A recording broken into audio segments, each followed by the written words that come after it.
There are people, though, who say that actually we do need to stop talking about this, because all that happens is you end up pointing towards positive discrimination, which some people see as a bad thing. And we talk about quotas, which some people, again, think you don't want somebody in a job just because of their gender. You want them in the job because they're the right person. How do you make sure that happens and yet you get a decent reflection of our population?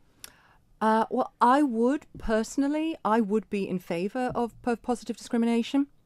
For a number of reasons. One, I think, albeit informally, I think men have benefited from positive discrimination for centuries. Like attracts like. People promote people that look like them and that make the same noises that they do.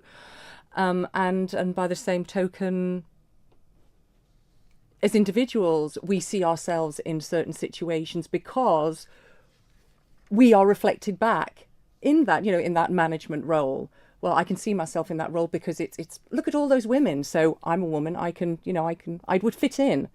Whereas if we see, we look at a dynamic that is entirely male, then there's that, albeit subconscious, questioning. Do I fit in? Is that the place for me? Maybe I won't go for that promotion. How do you think positive discrimination could work at a practical level then? As far as Tim was concerned, it's difficult. I don't know. I don't have the answer for that, because obviously we don't have a party system.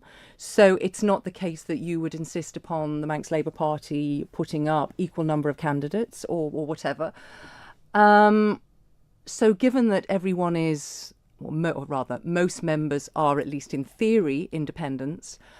I don't know how that would work, to be frank. Do you feel that you are missing out because there aren't more women in Keys?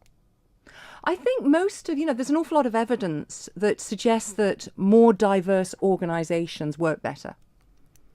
So, and that's not necessarily just gender diversity. It's diversity of background, of experience.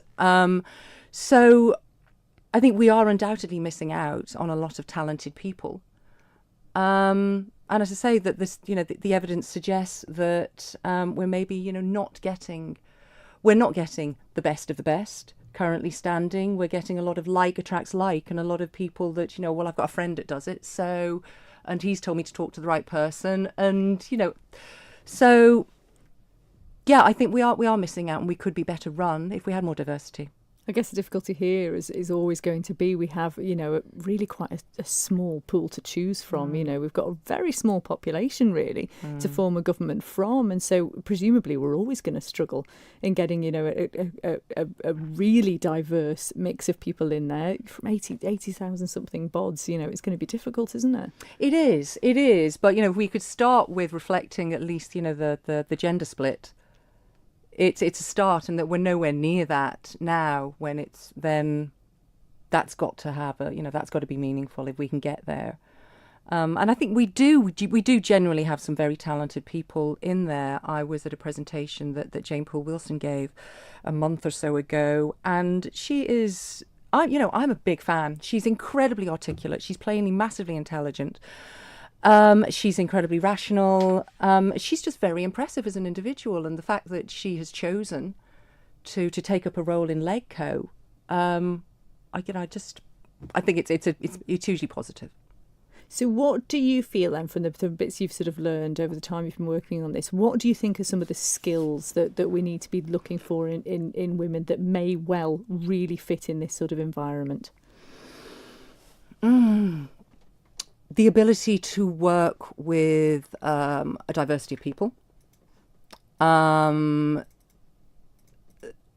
open-mindedness, those key communication skills, empathy, the ability to compromise. I mean, these aren't, plainly these aren't female-specific gifts, but I think if enough women sat back and thought, oh, well, actually, I can be empathetic, I'm a good communicator, then perhaps they'd see themselves more naturally in those roles.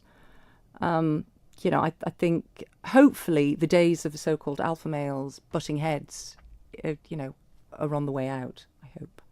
Joanne, it sounds like it's going to be a fascinating discussion on Monday. Just remind people of when and where this is happening. It's 7:30 at the Manx Legion in Douglas. And say open to absolutely everybody. We've had a text from Paul saying, can men go?